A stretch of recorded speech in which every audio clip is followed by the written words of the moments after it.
Assalamualaikum warahmatullahi wabarakatuh. Halo semuanya, perkenalkan nama saya Siti Ramadhani Siregar dengan NIM 250420217. Pada video kali ini saya akan mempresentasikan tugas saya tentang kerangka kerja pengembangan mahasiswa yang berfokus pada integrasi nilai-nilai keagamaan dan akademis. Topik ini penting karena berkaitan langsung dengan bagaimana kita sebagai mahasiswa berkembang, bukan hanya pintar tetapi juga berkarakter.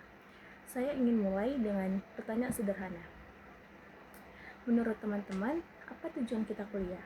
Apakah hanya untuk mendapatkan IPK tinggi dan pekerjaan bagus? Kalau kita lihat realita, banyak orang yang cerdas secara akademik, tapi kurang dalam sikap, etika, bahkan tanggung jawab. Nah, disinilah muncul kebutuhan untuk menyeimbangkan antara ilmu pengetahuan dan nilai-nilai keagamaan. Di era sekarang, kita menghadapi banyak tantangan. Perkembangan teknologi sangat cepat, informasi mudah diakses, tapi di sisi lain, nilai moral sering kali terabaikan. Mahasiswa sebagai generasi muda memiliki peran penting sebagai agen perubahan. Karena itu, kita butuh suatu kerangka yang bisa membentuk mahasiswa secara utuh, bukan hanya dari sisi akademik saja. Gagasan utama dari materi ini adalah bahwa pendidikan tidak boleh hanya fokus pada ilmu pengetahuan, tetapi juga harus mengintegrasikan nilai-nilai agama dan pembentukan karakter. Jadi, antara ilmu dan agama itu bukan sesuatu yang terpisah, melainkan harus saling mendukung. Dalam kerangka ini, terdapat 5 pokok utama, yaitu pertama, keimanan dan ketakwaan. Kedua, akhlak mulia. Ketiga, integrasi agama dan ilmu. Keempat, toleransi dan moderasi. Kelima, kepribadian holistik. Kelima pokok ini menjadi fondasi dalam membentuk mahasiswa yang ideal. Pertama, keimanan dan ketakwaan. Ini merupakan dasar utama dalam kehidupan seseorang mahasiswa. Dengan iman yang kuat, seseorang akan memiliki pegangan hidup, sehingga tidak mudah terpengaruh oleh hal-hal negatif. Ketakwaan juga mendorong kita untuk selalu merasa diawasi, sehingga kita lebih berhati-hati dalam bertindak, baik di dalam maupun di luar kampus.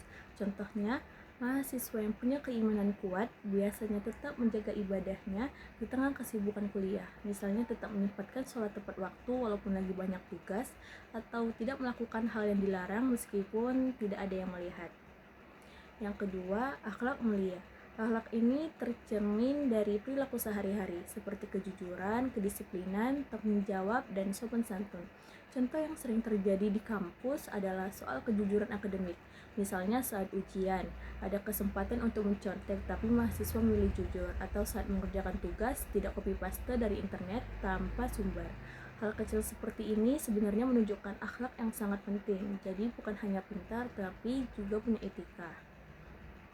Yang ketiga, ada integritas agama dan ilmu.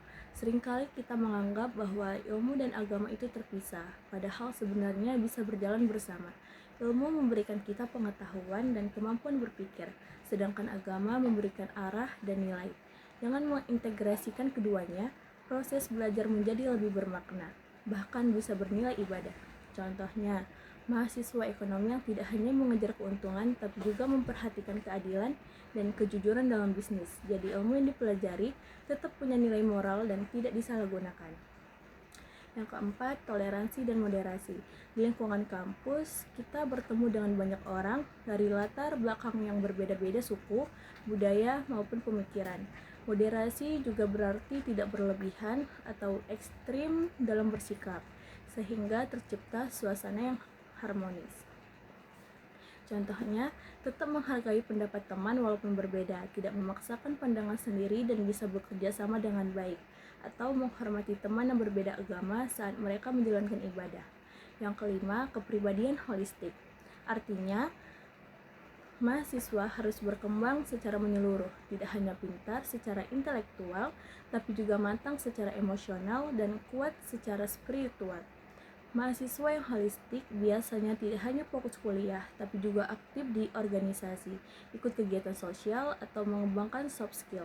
Contohnya ikut organisasi kampus untuk melatih kepemimpinan, atau ikut kegiatan volunteer untuk meningkatkan empati. Dengan begitu, mahasiswa akan lebih siap menghadapi dunia kerja dan kehidupan sosial. Sebagai penutup, dapat disimpulkan bahwa pengembangan mahasiswa harus dilakukan secara seimbang antara ilmu, iman, dan akhlak, karena ketiganya merupakan satu kesatuan yang tidak bisa dipisahkan. Dengan integrasi ini, kita bisa menjadi mahasiswa yang tidak hanya cerdas, tetapi juga berkarakter dan berkontribusi positif. Nah, terima kasih atas perhatiannya. Saya sudahi. Wassalamualaikum warahmatullahi wabarakatuh.